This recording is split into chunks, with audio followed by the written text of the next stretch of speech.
Can you see my screen? Yes. Excellent. Well, thank you very much, Commissioners, for having me here today. As Daniel said, last time I spoke to you was quite fortuitous. It was right before the pandemic, so I only had good news to report. We didn't know what was coming ahead of us. And now I can report to you as we're coming out of the pandemic, what we're seeing looking forward. So I'd like to thank you for all having me here today, and also thank you for the opportunity to give you an update on the air service program that Palm Springs and Visit Greater Palm Springs has coming forward for you. The theme of today's presentation is really about how bright the future looks. I know we've all spent a lot of time over the last 18 months in doom and gloom scenario thanks to the pandemic, but I really wanted to sort of change the narrative a little bit here and talk about how positive air service looks for Palm Springs going forward. So if I start with what's changed since we've last spoken, the answer is a lot. So when I presented to you back in January of last year, we looked at record seat capacity into Palm Springs. We saw growing demand and we saw growing seats catering for that demand. And remarkably, it looked like all positive things coming forward were likely to continue on this trajectory. We saw 10.3% growth in seats in 2019 compared to the prior year. But we all know what happened next, which was the big fall off in demand and the big fall off in capacity that we saw during the pandemic. At the trough of the pandemic, the very worst moment that we saw during the pandemic from an air service perspective in May 2020, we saw seat capacity at Palm Springs 76% below where it was pre-pandemic. This is not something that many people ever expected to see in their careers, and certainly a lot worse than anything we saw even post September 11. What was really striking in Palm Springs' case, however, was that come summer 2021, we had the best summer on record, and demand and capacity were well above what we saw before the pandemic. So even though we saw some of our worst months on record, we also saw some of our best months on record recorded during the same year. Not only did we see Palm Springs go from real weakness to real strength in terms of passenger numbers, but we saw a real strengthening of the air service development team at the airport. We had a new airport director, somebody who's been hugely supportive of air service development over a long time at Palm Springs Airport. And he's been hugely advantageous to us in terms of attracting new routes and new airlines. But also we had a new deputy director, and Daniel's going to hate me for posting this picture, but I don't have his corporate picture, so apologies, Daniel, in advance. You rated my Facebook for that one. I'm sorry, Daniel. But I do love this photo. But Daniel's been a tremendous asset to Palm Springs. Before the pandemic and when he was at Allegiant Airways, Daniel was a superstar in this industry. But the contribution that he's made to Palm Springs in terms of growing the market, growing our air services and bringing in new airlines has been unparalleled. And I can't commend the Commission highly enough and the airport highly enough in bringing Daniel into our team. And I also moved to Palm Springs during the pandemic, or Palm Springs adjacent. I moved to Palm Desert. So I now have an even stronger vested interest in bringing more air services to the valley and making sure that I can get out to where I need to be. So what's happened over the last year? If we look at how our peers have performed, we can see that in October 2021, which is the most recent month for when we've got full data, Southern California air capacity was down about 20%. California as a whole is down 24%, which is a lot better than where we were and in the worst of the pandemic at 76% below pre-pandemic levels. The West Coast as a whole is down about 22%. Now, I should point out that the West Coast is probably one of the worst performers in terms of overall recovery. And if we compare that to the national average, you can see that the country as a whole is only down about 14%. What's remarkable, however, is that Palm Springs is 41% above where it was pre-pandemic. And this is truly incredible. And you'll see why it's so incredible on the next slide. If we look at the top 100 airports across the country, Palm Springs ranks as number 2 in terms of growth versus pre-pandemic demand. Very few airports out there have reported any sort of positive growth beyond the pandemic. But Palm Springs to be number 2 of the top 100 airports is truly remarkable and a testament to how hard everybody at the airport has worked, as well as the huge assets this destination has. But I thought I'd also pull out some of our competitors on this chart to show you just how different Palm Springs is to some of our peers. If you look at Los Angeles and San Diego, the 2 biggest airports in Southern California, you can see that they remain well below pre-pandemic levels.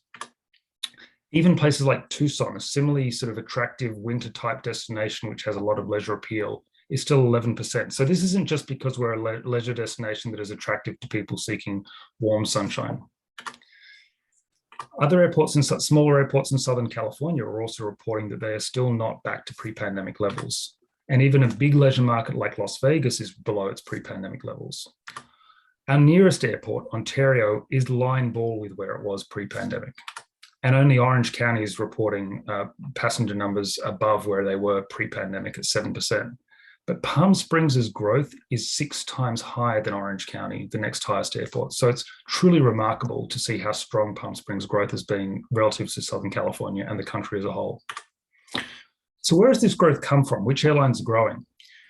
Interestingly enough, if we have a look at where we were in October 2019, so before the pandemic, we can see that United and the Canadian carriers have reduced capacity. United largely because they're trying to maintain operational efficiency, and we'll come back to that later in this presentation. And the Canadian carriers because they're still recovering from a closed Canadian border, which has made it very difficult for Canadian visitors to come to the United States and vice versa. On the other side of the ledger, we've seen huge growth from the likes of Delta and Alaska. And most importantly, we've seen huge growth from Southwest.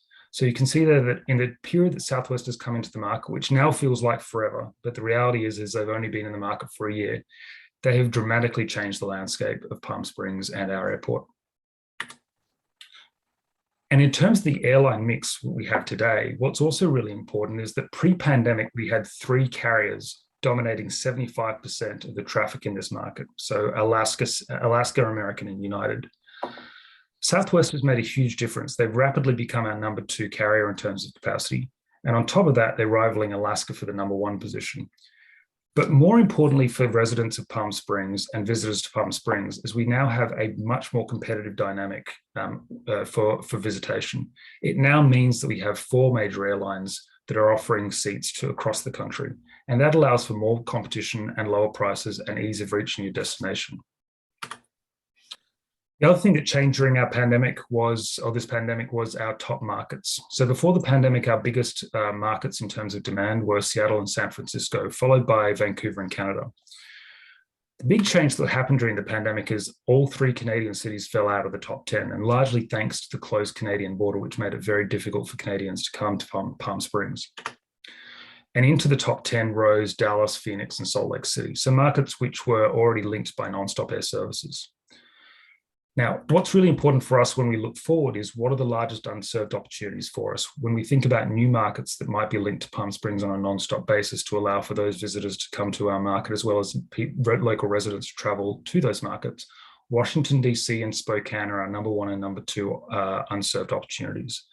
A number of the other leading opportunities, such as Boston, Austin, South Florida, and Nashville, are all going to be linked, or this week actually in many cases.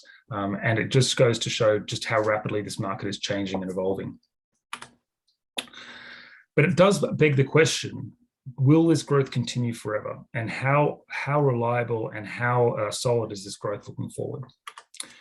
Commissioners, I'm pleased to report that this winter, based on what we can see coming forward, will be Palm Springs' record winter seat capacity. And that means that there are more opportunities for visitors to come to our market, as well as more opportunities for local residents to travel than ever before in our peak season. This is remarkable because it's actually exceeded where we were pre-pandemic in 2019. It's also exceeded our all-time high of winter capacity in 2018, 2019. I thought I'd show you a brief animation as well in terms to show you it's not just the number of seats that have come into the market, but also the routes that have been started up during the pandemic. So last winter, we saw 4 new nonstop markets added.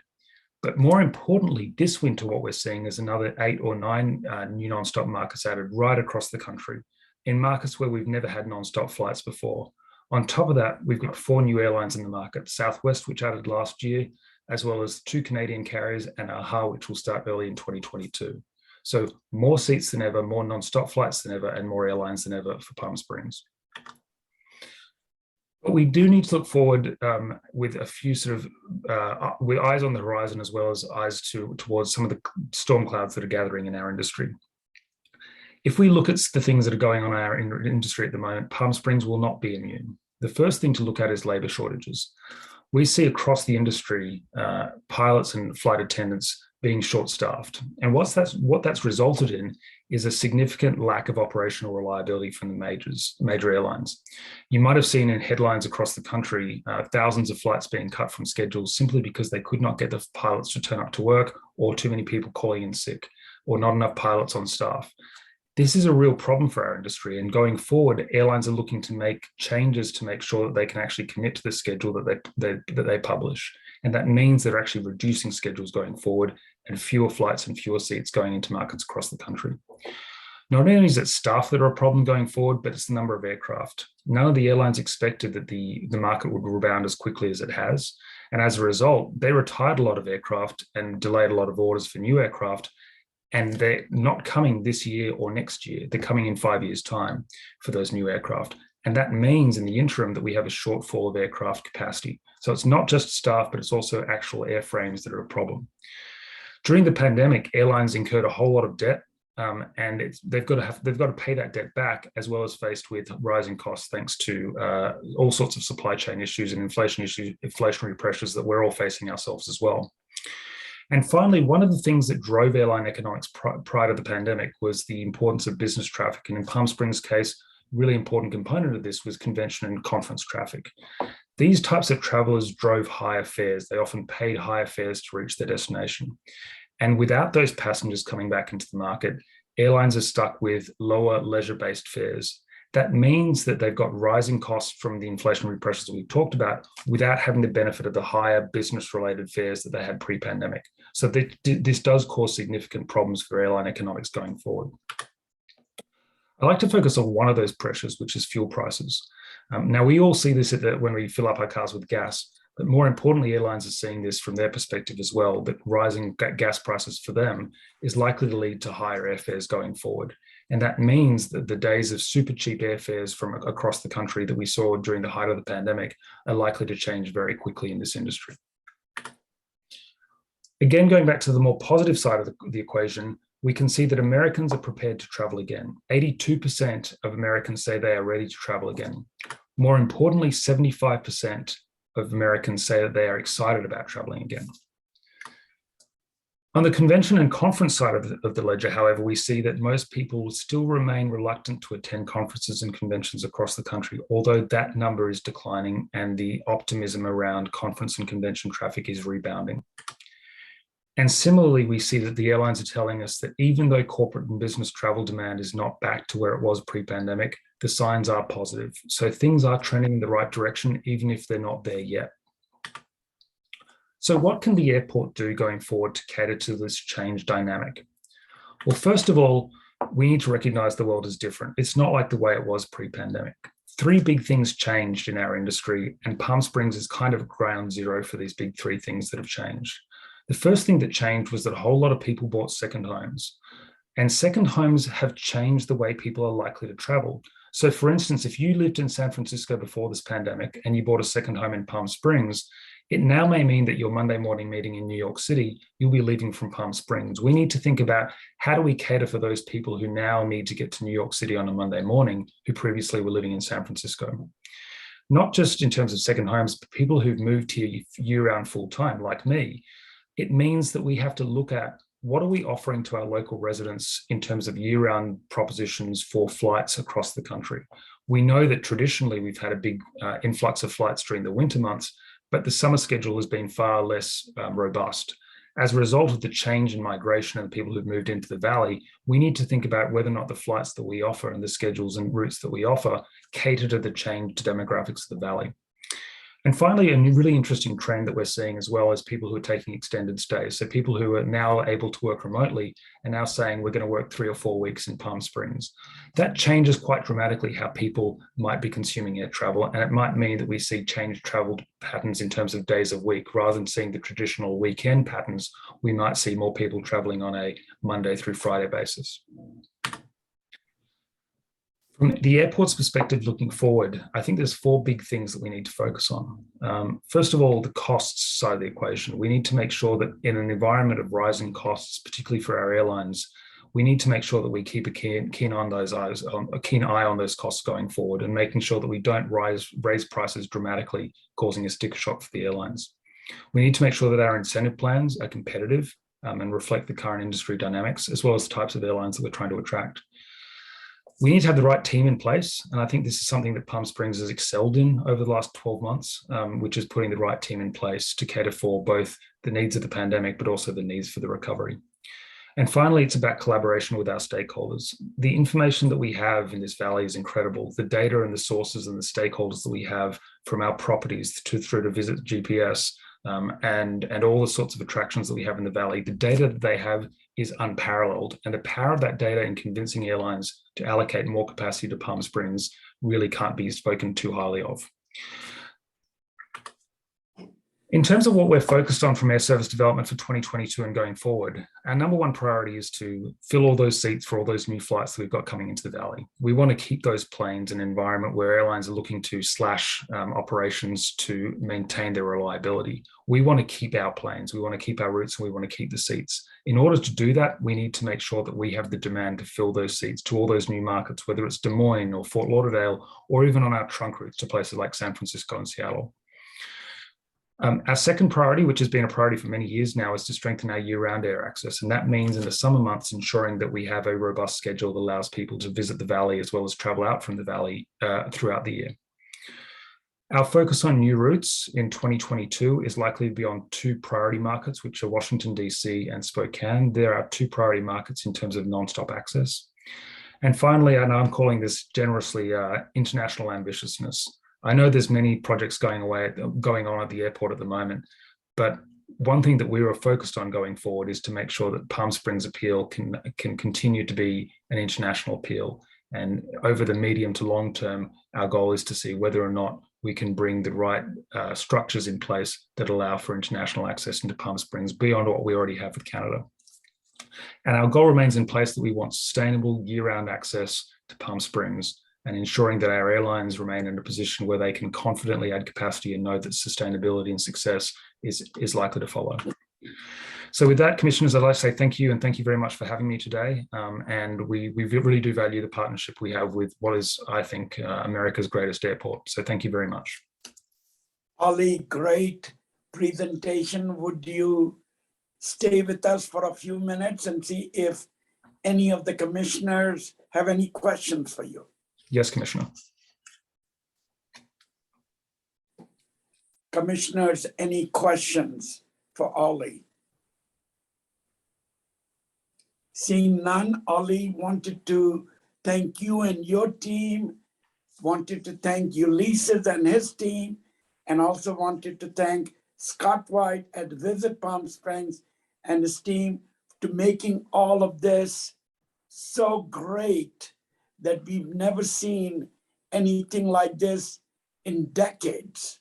And I've been here for 3 decades, and this is the greatest thing that's happened for our destination, knowing that our number one industry is tourism. So thank you all, and we do appreciate it. All right, we move on to our CEO, City Manager Justin Clifton. Good evening, everyone. I just have a couple things this evening, and I apologize in advance. I'm a little under the weather and a little foggy and coughing a bit. But first, I just want to report on the Access Center. Martha's Village and Kitchen continues to operate. And as far as I know, really no noticeable increase in the secondary impacts that I know commissioners were concerned about. One thing I'd like to float with the commission is that while I'll still attend these meetings for regular updates as often as possible, I'm not sure that we need to keep that on the agenda. I'll defer to the commission, but thus far we've had a number of months of sustained operation and really no changes that we can attribute to that operation. So if you want to have that discussion whenever appropriate, I could come and give those presentations bi-monthly or quarterly going forward, unless of course there's a change and we need to visit more frequently. The other thing I'd like to report on is that we are moving forward with a process to fill the vacancy that will be left when Ulysses ultimately retires from the city at the end of this year. So we have moved forward selecting a firm, that's ADK, They have specialty expertise in aviation and a really great network. So we're happy to bring them on board to facilitate the recruitment.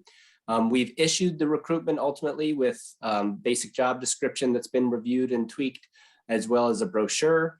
We have a plan to engage the commission to solicit input on traits and characteristics, as well as to include at least some commission members in a final assessment center type process for final candidates. So we'll have more details to come on that.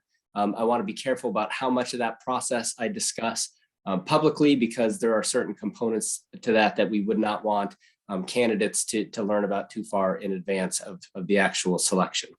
So that's all I have for this evening. I'm happy to answer any questions if there are any. Any questions for our CEO, Justin Clifton? Yes, if I may. Please. All right, through the chair. About Martha's Village. We had talked before about having some data, because as you say, there haven't been really any complaints other than the last month when we received the data. And I was just curious, if they're keeping the data, is there a way we can access it? If indeed there's nothing to discuss, but at least we have a record. So if something pops up of incidences or data, are they doing that, or number of people served? Yes, so I think I had reported previously, and I don't have the most recent data, but my recollection at the end of September, at least, that Martha's had seen more than 200 unduplicated individuals. And I have some other stats that I could certainly send to the commission that just have a breakdown of services, hundreds and hundreds of meals and casework. So the center is busy, ultimately as busy as the well in the desert location at Kaye and Cilia was previous to the access center. So they are seeing a lot of people. There was just a mobile unit delivered in the last couple of days that is going to be an office space that allows them to manage some of that work a little differently. But at this point, they're seeing what we believe are kind of the maximum number of people. There's nothing else about the operation that would accelerate that other than individuals deciding that they're ready for services. So they're essentially operating at full capacity at this point. I don't know of any other statistics in terms of incidents, because there have been a handful of anecdotal kinds of things, is what I've learned from Ulysses and our police department, but nothing beyond what we would normally see and had seen prior to Martha's opening. Thank you. And I'm not asking for a completely new report, but if the data exists, then I think it would be great to see it. Or I could certainly send you the monthly reports that we get from Martha's that have those units of service and the total numbers served. I'm happy to do that. Thank you. Any other questions for Justin Clifton? Seeing none, Justin, thank you for joining us. And we will make it a point that all our future meetings, if we need you, we will put you on the agenda. Thank you. I appreciate that. I will still come to give updates periodically regardless, but let me know if you need me, and I'll certainly make sure that I'm here. And I'm going to step off for now. Thank you very much. Have a nice evening. Thank you. All right, Ulysses, we will move on to discussion and action items 9A. 9A, Chairman, is the address of 225 South El Cielo is the address of the Access Center, Martha's Village and Kitchen. And so we have that there to allow the commission to have full discussion when the city manager makes a report. So for all general purposes, 9A has been completed with the city manager's report. Terrific. How about 9B? 9B, yes. In your packet was a staff report regarding the current status of the air service incentive program that the airport currently has. For those of you who were around in 2019, a new program, which was a fee waiver program, was established with a $500,000 program gap.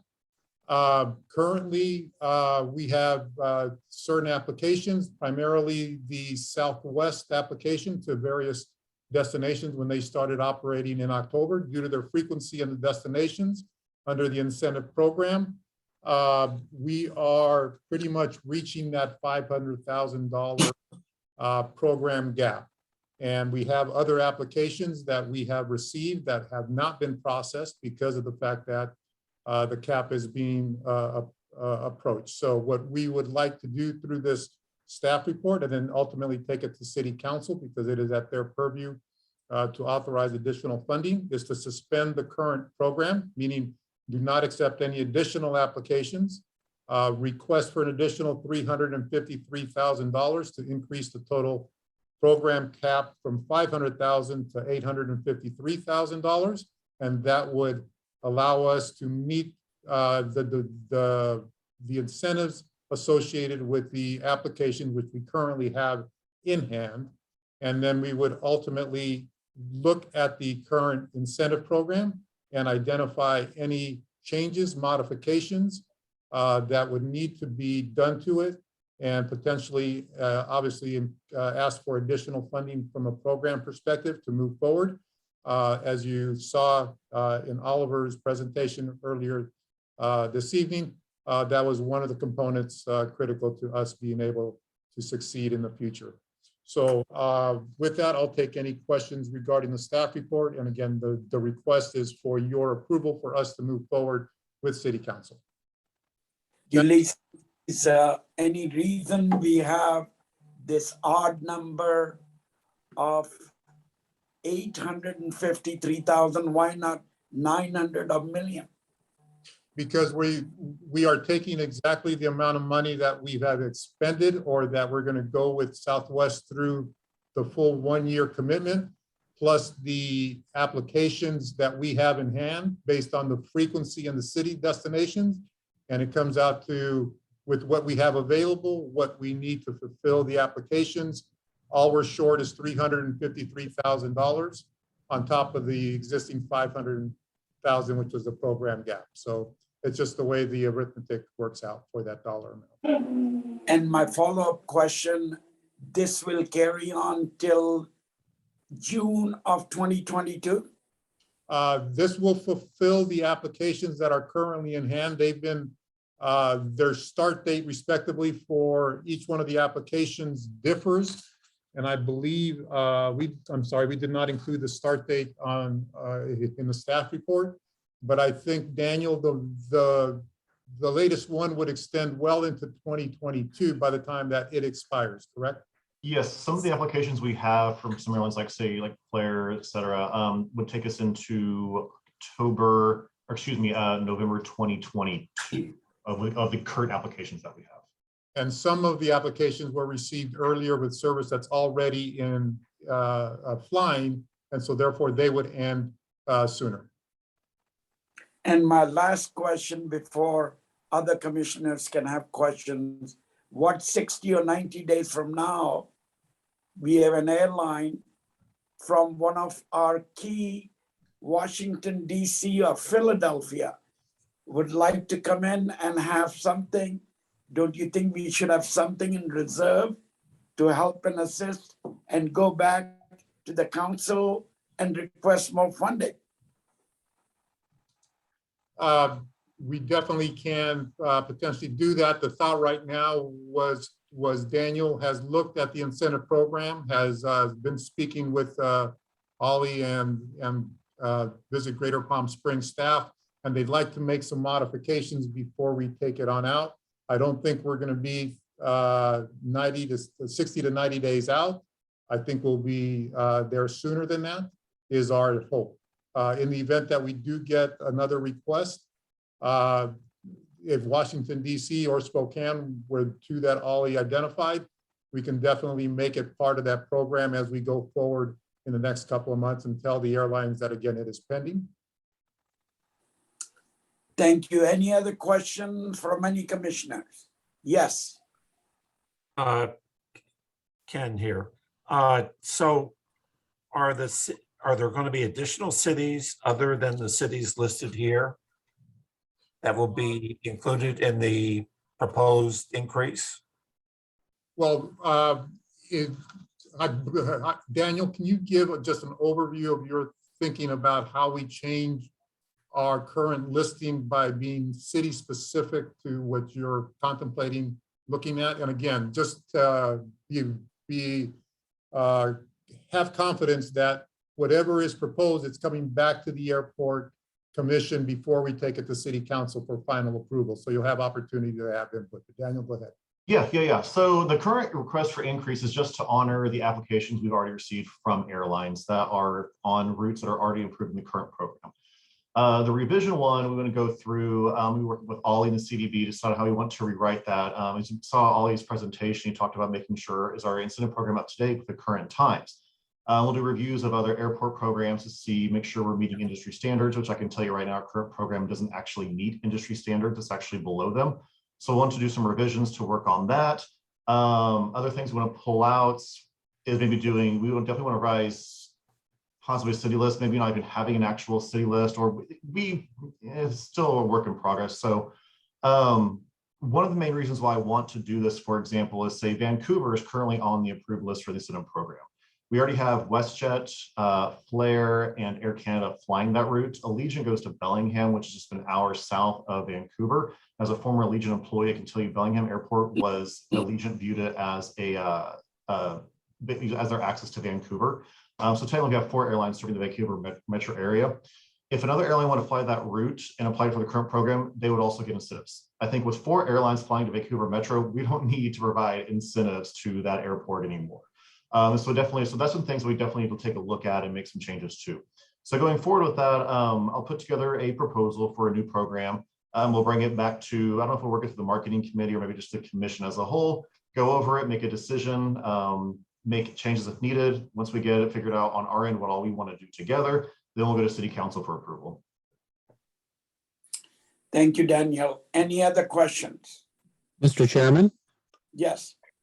Question from Commissioner Payne for Oliver. You rightly pointed out the issues around business travel and how critical they are for growth.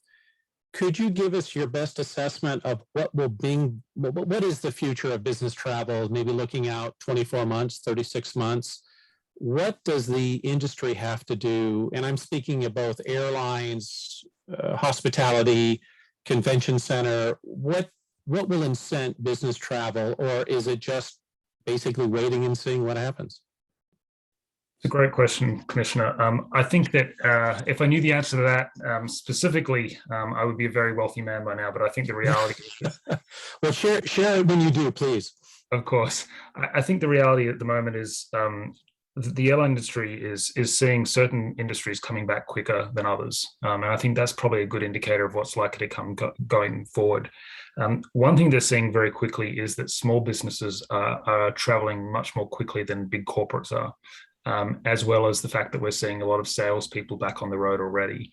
What they're not seeing, what is taking time, are the conference-related traffic, the convention-related traffic, and the big corporate types traffic where people would fly into a different destination for a major meeting. That's the thing that is holding corporate travel back at the moment. If you cast your mind forward 12, 24, 36 months, I think the things that the airline industry is looking for is trying to understand how the nature of work is likely to change. Are people really going to go back to the office? Is it going to be more of a hybrid environment? Are certain businesses going to work more remotely?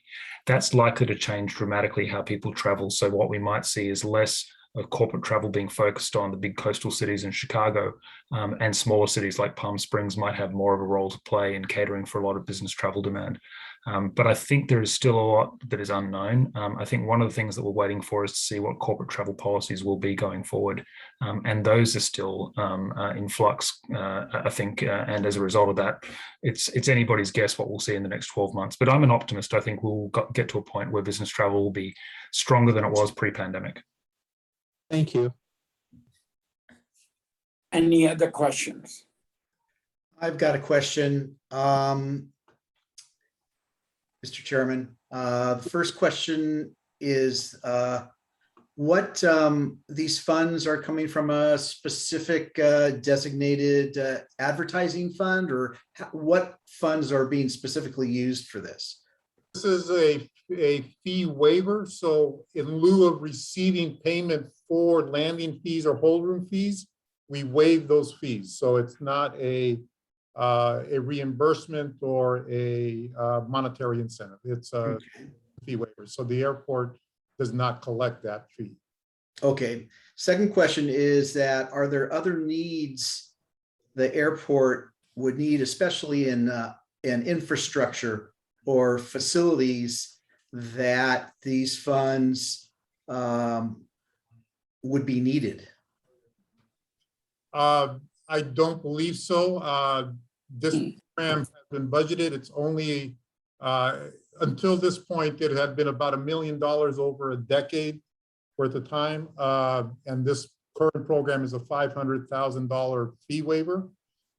So, you know, it's hard to imagine, as Ollie kind of identified in his overall project, that we are likely to repeat what we've just experienced in the last 12 months with the increase in flights, the airlines, the seats, and so forth. Obviously, there is an expectation that we will continue to grow, but that should be at a probably not such as a high level. So the funds being $1 million over a 4 or 5 year period or something, if we go that high, should not impact our capital project needs. Okay, my concern, and I'm for this, but my concern is that as the presentation showed us, we are seeing tremendous growth. And we're not going to have that same growth in the infrastructure of the airport to be able to handle, I think, the increases in passengers and passenger seats that are coming in. I happen to have flown like 3 or 4 times out of the airport in the last 2 months. And I've heard the same issues from passengers over those last 3 or 4 months that I want to share with the commission at a different point of time, not this particular agenda item. So my concern is that incentives are great. But according to the report we just saw, we're experiencing the second highest increase of any of the airports. And are we going to have the monies available for the infrastructure needs that we have for increases like 10, 20, 30, and 40% that we're going to be seeing in the next 12, 24, 36 months? So just a distinction. This request is obviously to fulfill the applications that have currently been received. There'll be an opportunity in the future when we come back with a new program that will identify additional funding, and whatever that level is that the commission recommends, that will be a subsequent opportunity, I think, where this discussion, Commissioner Miller, is more appropriate. Okay, very good then. And a great question. Yes. Jan, Commissioner Pai? Yes, I want to put us back on the agenda item and make a motion for the last 2 pages, the last 2 paragraphs of the staff report, which is what you asked for.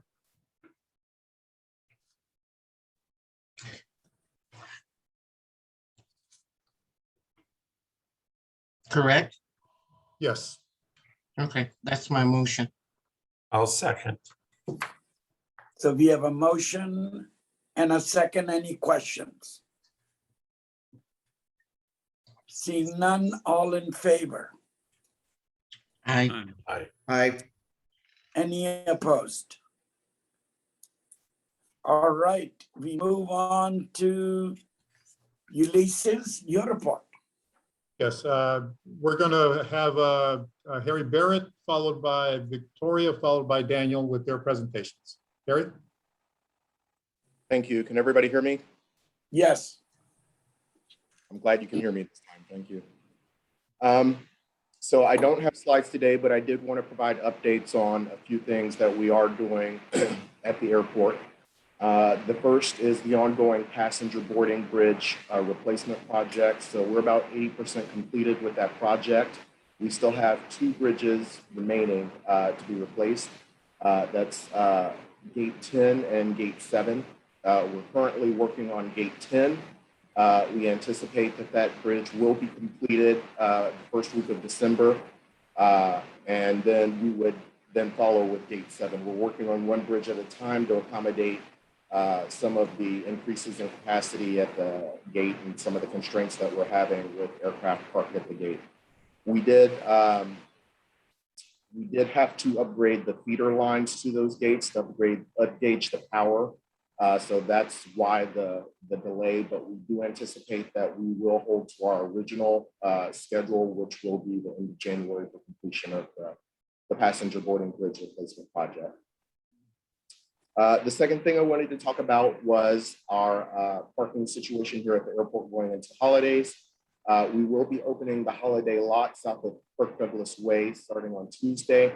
It will be an $18 a day charge for parking in that area, as well as shuttle service from the parking lot to the main terminal.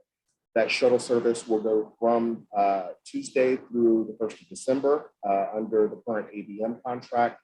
And then after that, we'll continue to monitor as an airport to see if we need to make adjustments for continued services through the ABM, or if we just need to rely on airport staff, utilize airport staff as a shuttle service in the interim between Thanksgiving and Christmas holiday.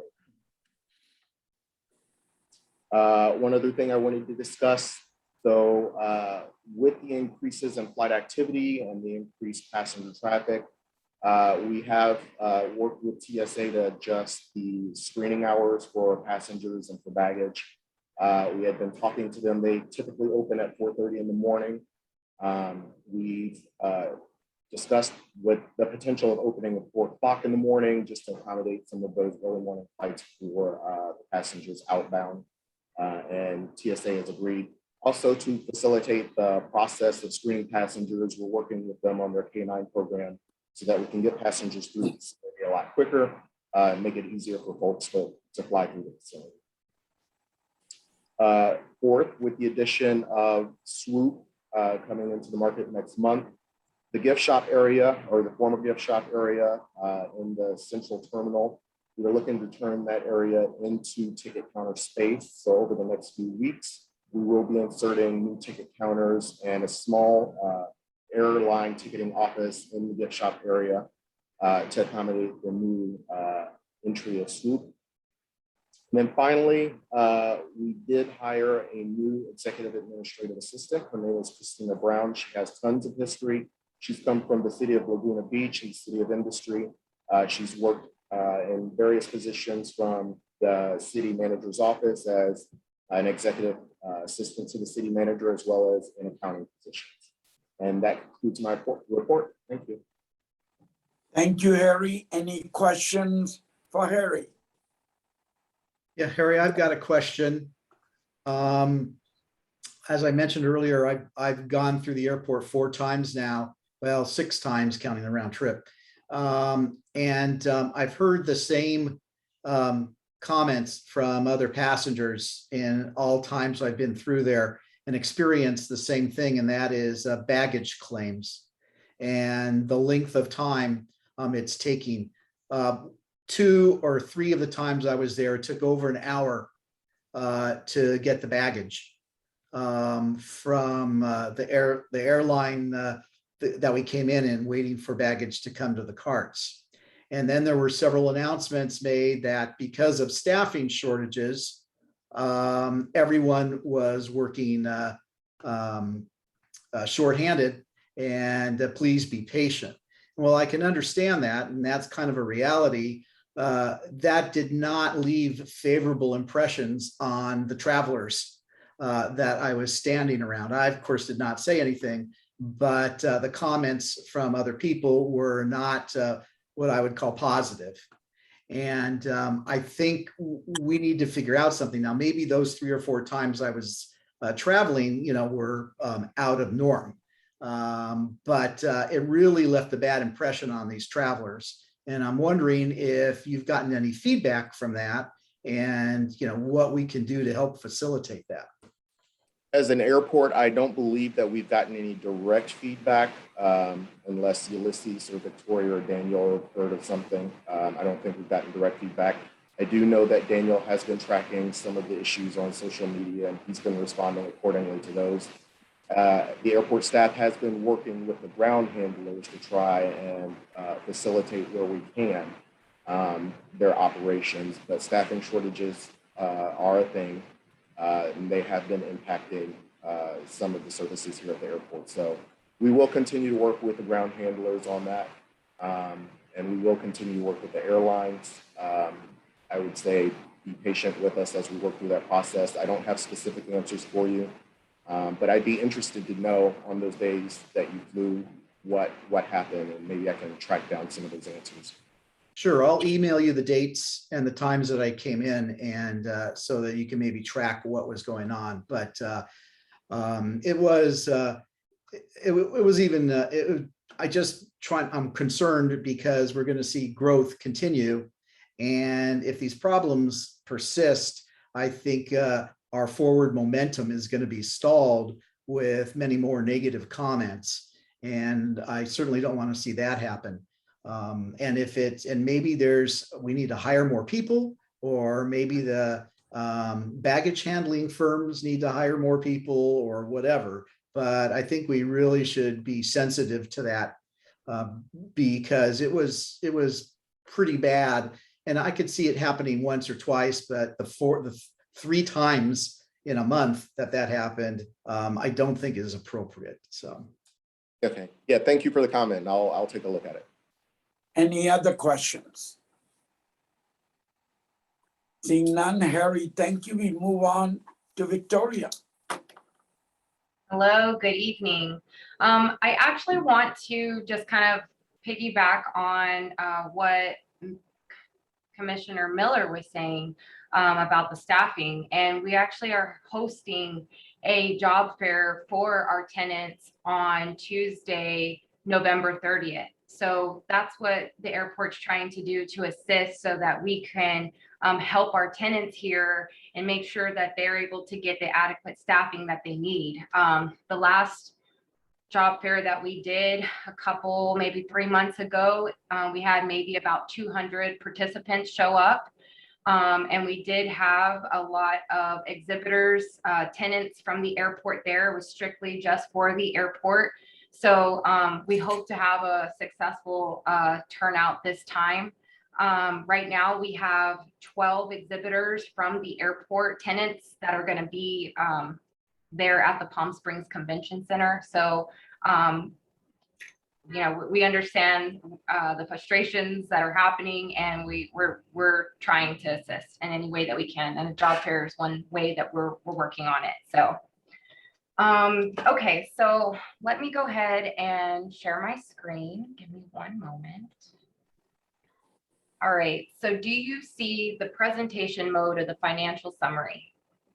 Yes. Yes, okay, perfect. All right, so I'll be reviewing the financials for the period ending October 31st, 2021.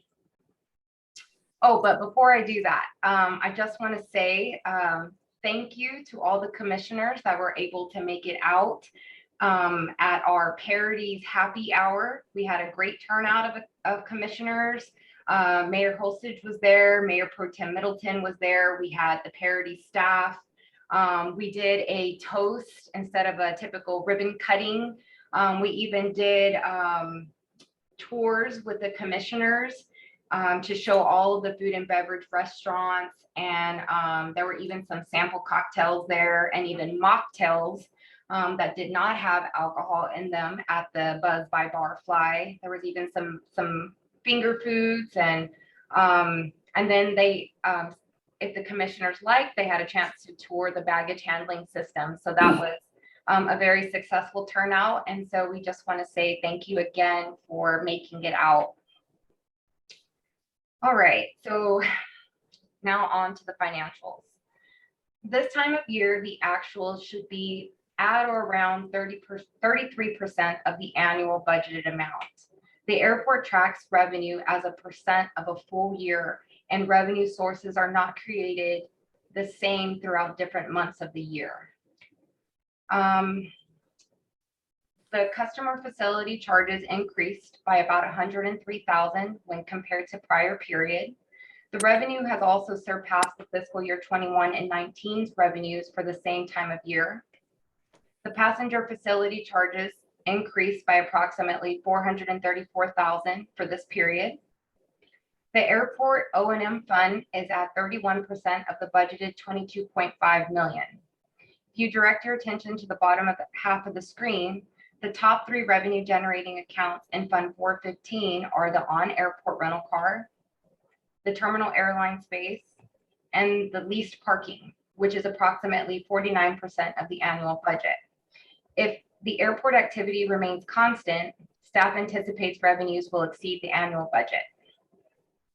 Fund 416, the airport improvement account, increased by approximately $800,000 when compared to prior period. And revenues in all four funds are continuing to be processed as they are received. Now to review the expenditures. Fund 405 has an expense of approximately $1,000. This is due to consultant charges. You will see additional expenses starting in this account due to the CONRAC discussions. Fund 410 has an expense of approximately $2,400. This is primarily due to the administrative fees and the 2019 bond fiscal agent account. Fund 415 is showing the airport operations and maintenance is around 19% of the budgeted $27 million at about $5 million in expenses. An estimated salaries and benefits expenditure and the amount of approximately $1.2 million has not posted to the financial system. The estimated payroll will increase the total expenses to about $6.2 million. In the upcoming months, you will notice the increase in expenditures for the delayed payroll posting. The city is still in the process of transitioning everything into the new financial system. So that's why you're not seeing all of the expenses post to the financials. Lastly is the budget for Fund 416. The budget is an estimated number. As I mentioned, the city is still transitioning to its new financial system and still recording budget allocations from prior fiscal year. There is an expense of $6.8 million for special capital projects, PSC ticket wing, and federal grants. Slide 7 is an overview of the revenue versus expenditures. For the period ending October 31st, the CFC, PFC, and airport O&M funds had a surplus. Not included in the Fund 415 expense amount is the estimated payroll expenses. After accounting for the estimated payroll expenses, Fund 415 would still have a surplus of approximately $700,000. Fund 416 indicates a deficit as expenses exceeded revenue. Lastly is the airport's cash summary showing the restricted and airport O&M unrestricted funds. The finance department has imported the cash amounts into the new system, so these are actual, not estimated numbers. The cash flow for Fund 405 increased by about $102,000 compared to the end of September 30th. Fund 410 increased by approximately $623,000. Fund 415's cash flow does not reflect the missing payroll entries and is about $8 million. Previously, the airport was using airport improvement project, Previously, the airport was using airport improvement project and passenger facility funds to fund the ticket wing project. Now we're using cash to pay our obligations. So you'll see the cash flow for Fund 416 is about $3.3 million. There we go. And then this is just the passenger activity report comparing this fiscal year to fiscal year 19. That concludes my presentation. Do you have any questions? Any question for Victoria? Seeing none, Victoria, thank you. We move on to marketing update. Daniel. So everyone, give me 1 second, get everything set up here.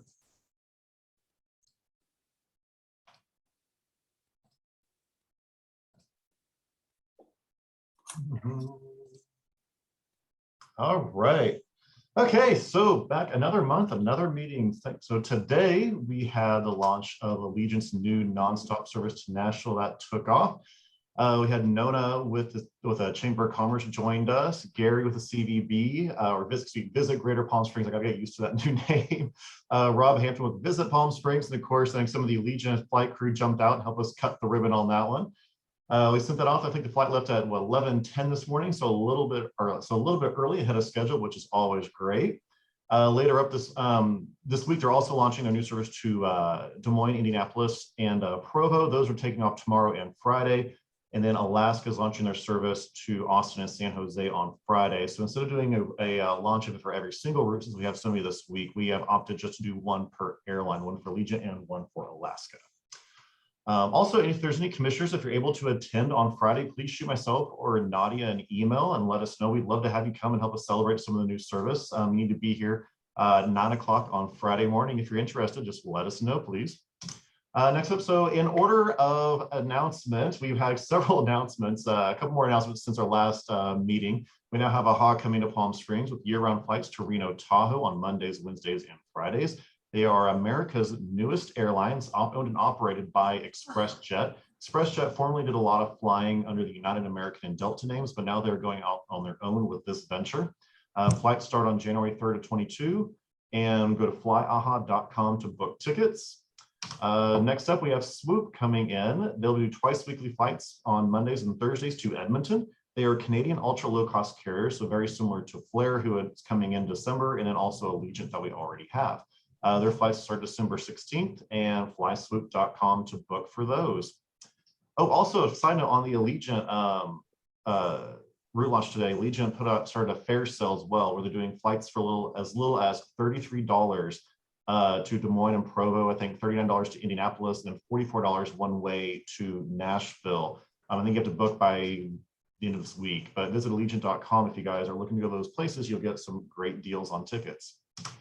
So standard air service update. So as I mentioned earlier, Alaska is starting their Austin and San Jose service on Friday. Great news is originally Austin on Alaska was supposed to be going through April. They have extended that through the end of May. Bookings are doing well, so they're pleased with that. We'll continue to advertise that route, and hopefully we can convince Alaska to make that a year-round route for us, so we can expand the year-round portfolio that we have.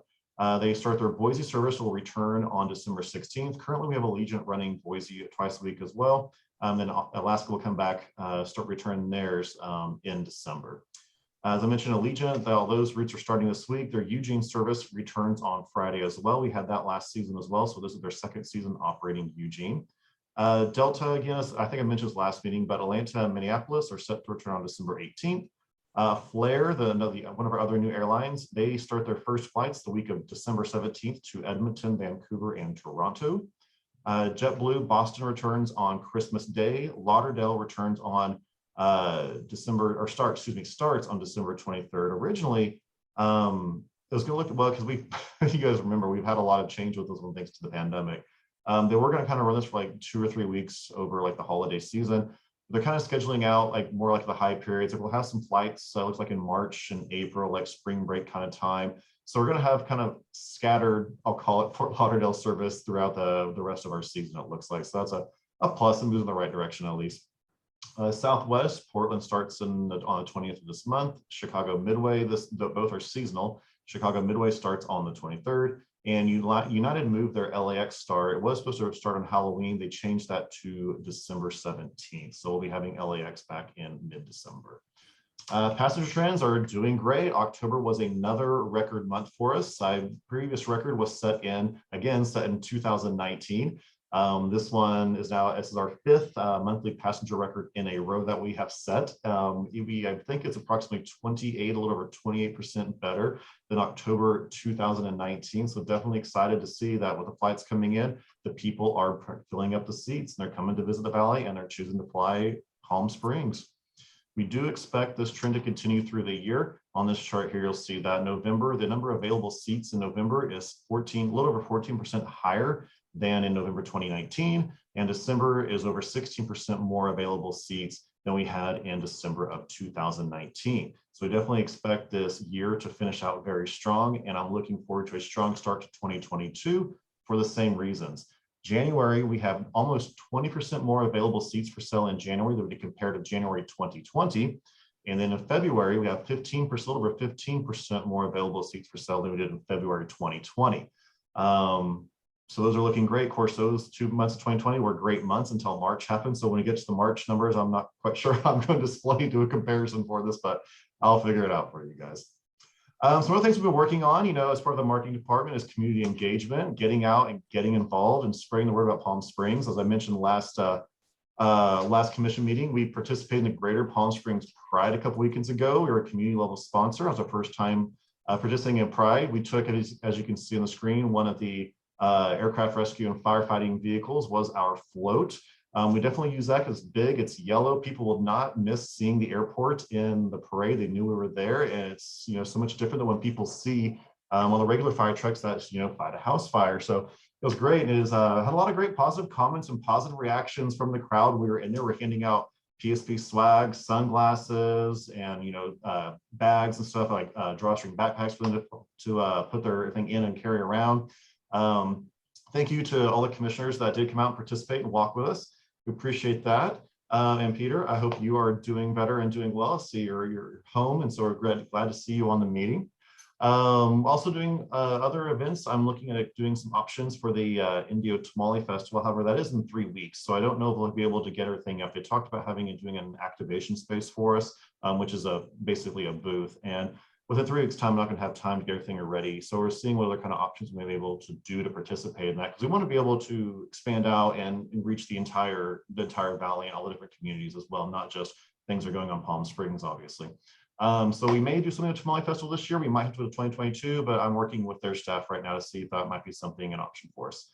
More community presentations have been going on. Yesterday, I did a presentation to the Main Street Association, Palm Springs, which was great, very well received. I was thankful for the invite to help continue spreading the word about what's going on at the airport and all the new service we have. Tomorrow morning, I am doing a similar presentation for the Palm Springs Chamber of Commerce.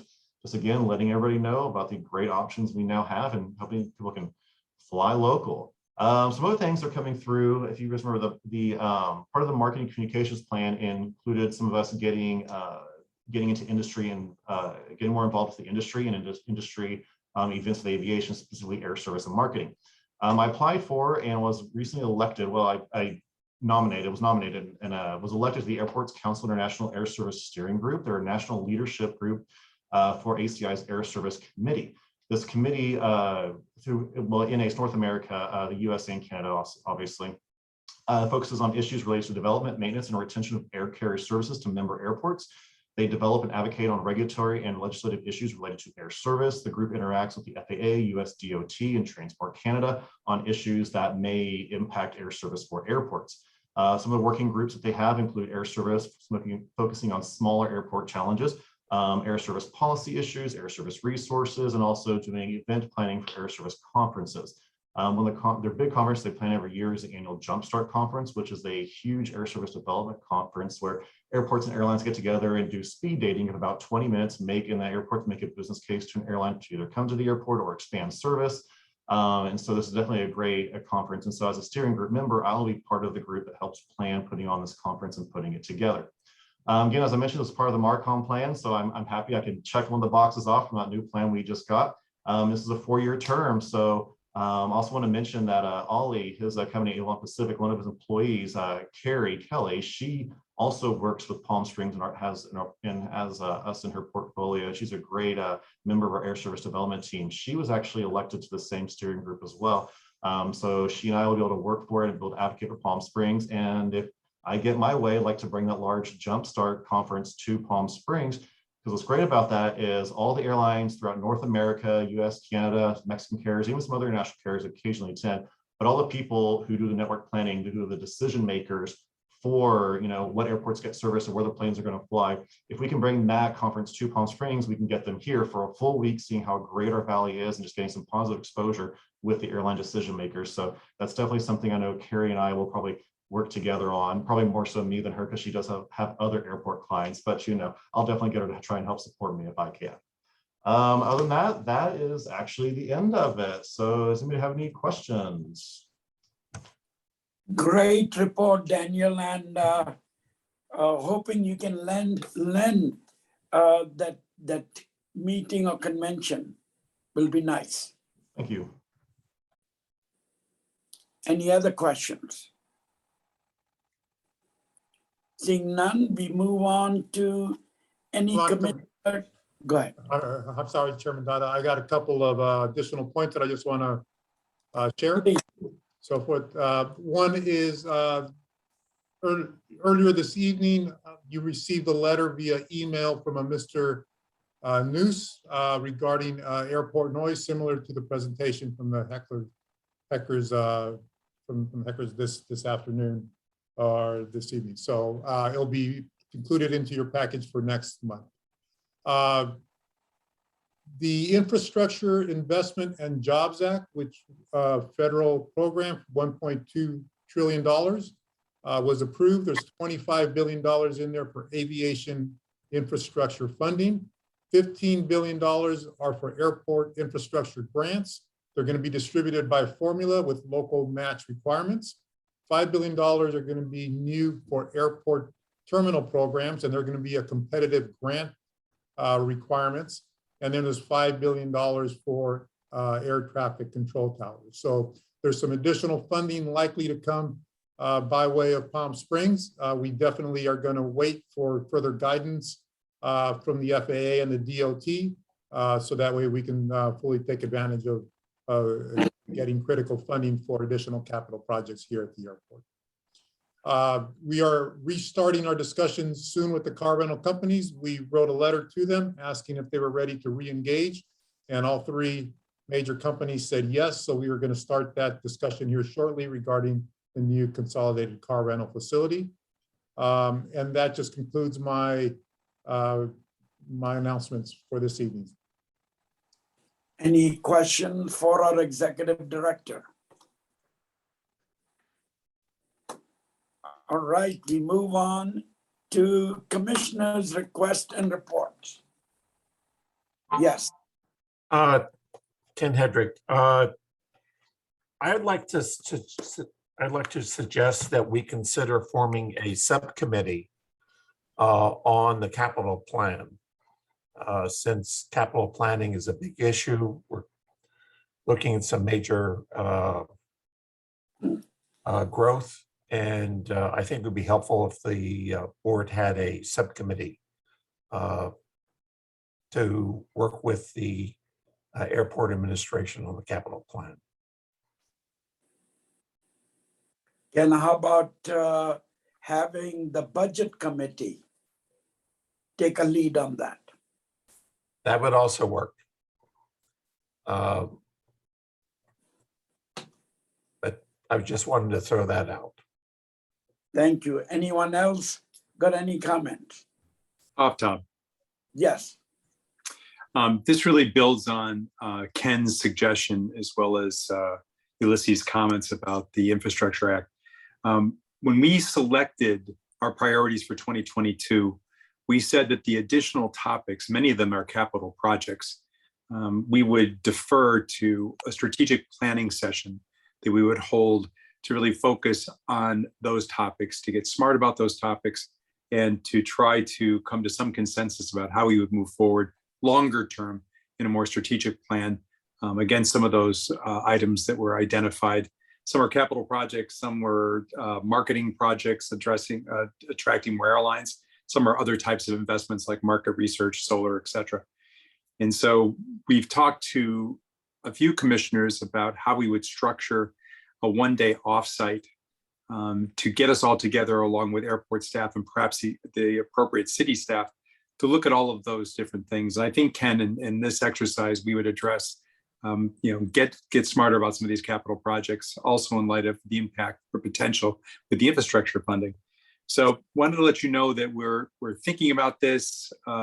We've outlined what that day could look like and how we could attack some of those pending topics, including the capital topics. And we've decided that we'll hold to schedule that meeting until the new ED is announced. And we went back and forth, and some of you were part of this conversation about whether we want to do this sooner. But the consensus was that we should wait for the new executive director to be appointed. And if that goes beyond February, we'll probably accelerate and just do something like this ourselves. And something like Ken is suggesting could be an outcome of that strategic planning meeting. So just want to let everybody know that we did not that we didn't drop the ball on this. We're working on a plan, and we'll present it in full form to the commission once we get a better sense of the timing of the hire for the executive directors. Thanks. And Kevin, thank you for taking the lead on that. And hopefully we can discuss all of these items with input from all commissioners, plus all the senior staff at the airport. Having said that, any other commissioners request and reports? Yes, it's Rolf. I have a question just following on Commissioner Miller's comments as well regarding capacity in certain areas. I was just wondering whether, in light of all of the growth that has been talked about, whether our food and beverage offerings at the airport are scaled to accommodate that growth. Do we need to, have a look at that as well in order to avoid possible friction points and customer service issues? The other point was the question whether Oliver's and Daniel's presentations, whether those could be sent to us. That would be great. Thank you. Thank you, Ralph. And Ulysses, you have any comments on Ralph's regarding the outlets that we currently have, and those outlets can support with this increased traffic and future growth? So we do have additional services compared to a year ago, but we don't think that it's necessarily sufficient enough to basically be able to handle the growth if it continues at the same pace that we've seen over the last 5 months, which is at an over 20% clip going forward. But that said, Paradies has recently opened up the regional concourses. Used to be the tap room, is now the Barfly, and that is a new location that's doing very well. We've also included some automated kiosks that will help as well with some fresher food, some grab-and-go items that are available during off hours. And as recently as last week, I think some of the commissioners also had some discussions with the Paradies leadership that were here about them potentially looking at trying to do something in the area right before you enter the terminal from the checkpoint. I'm sorry, right before you enter the terminal, as you come down the escalators off to the right, used to be the old gate 1, is a reflection pond. It's a big open area. That's where those of you who might have flown through here during peak season in the last couple of years, there was some tables and some restaurant servings over there. We're looking with Paradies to basically be able to put something in place there. The challenge is with the kitchen that is in that location needs to be tear down and rebuilt. And with the time remaining on the Paradies agreement of only going through April of 2023, they cannot recoup their costs for any extensive capital improvements. So what they're looking for is some way to potentially put up something that may be more of a temporary type or seasonal type of offerings, both from a liquor, alcohol, as well as food offering there. And so we are working with them. They are trying to be as creative as possible, considering obviously they only have a little bit over 2 years left before, or excuse me, a little bit over a year left, 2 more peak seasons to recoup any investments. So Ralph, that's a long answer to try to say that we are working with them to try to make sure we can scale up in any manner that we can, but understanding that we're under the constraints of a very limited remaining agreement time period. Thank you, Ulysses. Thank you. Yeah. Go ahead, Ralph. No, I just wanted to thank Ulysses for the input. All right, we move on to Ulysses. You're going to take our report of council actions. I have no clue. No, just again, just a reminder, the report of council actions is just more of receive and file. They're part of your package, just to know that those items that have been approved by the city council and those which we believe go forward here in the near future. Any other items commissioners want to discuss before we adjourn this meeting? Two questions. Chairman Dada, Yes, is this the appropriate time to bring up the topic that you and I talked about earlier? please. Being new on the commission, only 3 months, I was informed by the city clerk's office. I had asked for a list of just email addresses for just the commissioners.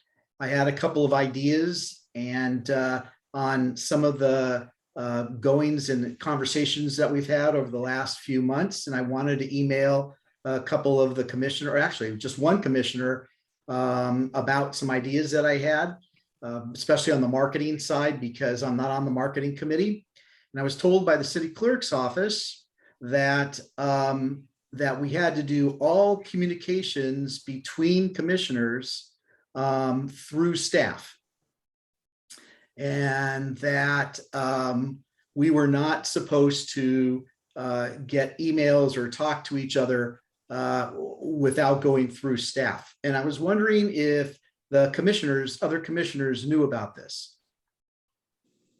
Yes, it's the Brown Act. It's a Well, the concern Brown around Act, the Brown Act. the Brown Act says you can't talk to more than 4 or 5 of the commissioners.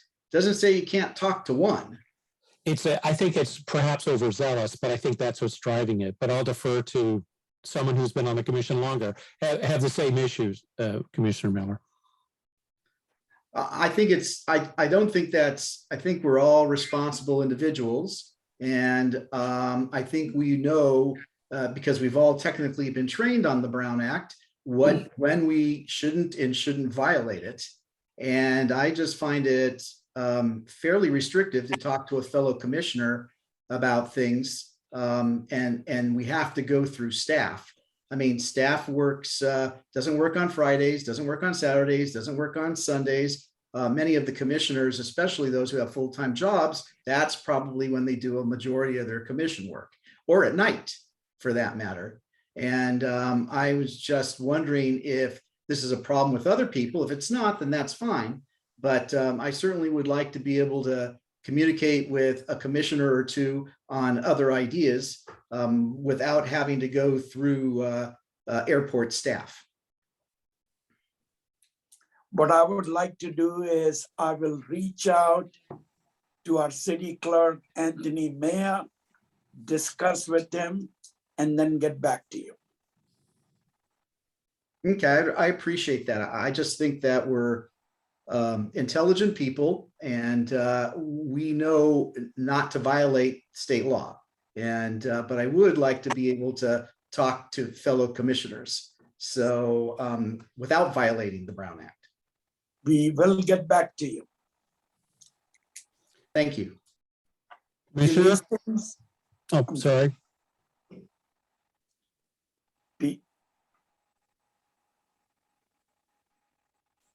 Commissioner Payne has 2 questions.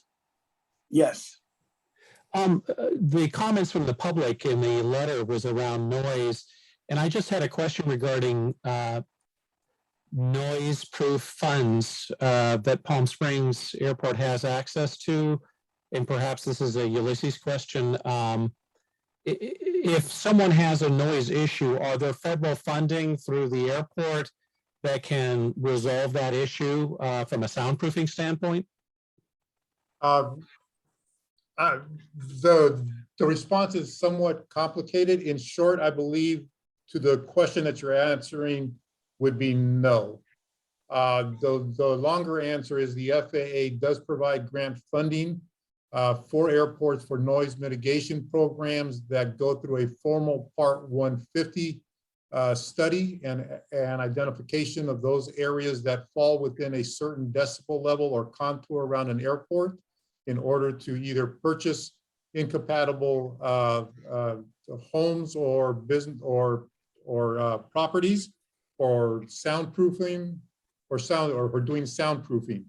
The Airport, Palm Springs, did a Part 150 study in the late 90s, early 2000s, where it did soundproof multiple homes off of the airport, as well as bought some properties and with that were within the identified decibel range. And so with that, there is no incompatible land use in and around the airport due to that program that was done at that time frame. Again, I don't believe that there'd be any funding available for Palm Springs International Airport to do any noise mitigation around Palm Springs because the contours have shrunk over time. And there would be there is very small probability of any homes or any other type of institutions that would fall within the allowable contours. Thank you. Second question, and it kind of dovetails nicely into Commissioner Miller's two comments. Traveled, I'm starting to travel more and going through the airport, and like the hour wait for baggage, I waited 30 to 45 minutes for ground transportation to exit the airport. And I'm wondering just what is the right forum to have that discussion with the right landside people and folks around that issue, and that is another scale issue as you bring up bring more and more people in. And I know there's people are short-staffed, et cetera, but that's a discussion. And I'm wondering, how could that discussion happen? What's the best forum for that? I presume that you were trying to catch a taxi. Taxi, Uber, Lyft, you name it. None of them were there. And I spoke at the commissioner at your, and I have to say, Director, the event with Parodies was very well attended, I thought, and very well run. So compliments to your staff and the tours. They were very interesting and very informative. But yes, how would you deal with that, and who could you talk to as a commissioner to walk through that problem? So we are aware of the shortage, excuse me, of the challenges with ground transportation, both on the taxi side as well as the transportation network company side, which is the TNC or Uber Lyft. Both of those industries are having a lot of challenges. We have recently met with the taxi companies as about 2 weeks ago. They are having a lot of challenges trying to find drivers to come back and drive for them, those that stopped driving for them during the pandemic. They are also having a lot of challenges recruiting new drivers. They've got vehicles, and there's opportunities for drivers to make money. They just cannot recruit enough individuals to fill all of the demand for drivers. So that is doing two things. From an existing driver perspective, it is probably the best time that they've had to make money in a long time, because drivers do not sit around very much. When they get here, they leave right away.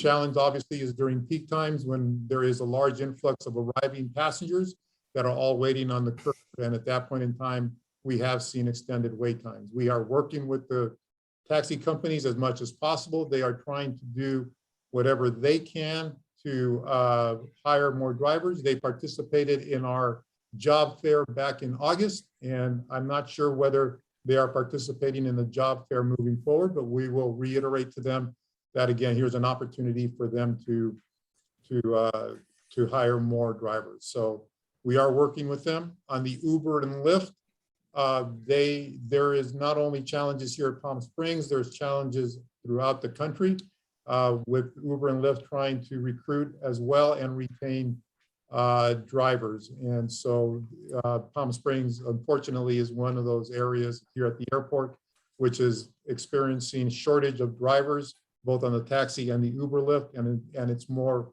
pronounced when there are a large number of arrivals that come within a relatively short period of time. We are trying to work with both entities to try to rectify that, but it's difficult to do it when they can't find individuals to staff the needs of the behind the wheel. Thank you, Ulysses, for answering that question. Before I entertain a motion to adjourn this meeting, Ulysses, I hope you're going to be with us December 15th. Yes, sir, I am. Great. All right, our next meeting is scheduled for December 15th at 5:30 p.m. We will do it the same via Zoom. And now I will entertain a motion to adjourn this meeting. So move. All right, thank you all for joining. Right. Thank you. Thank you.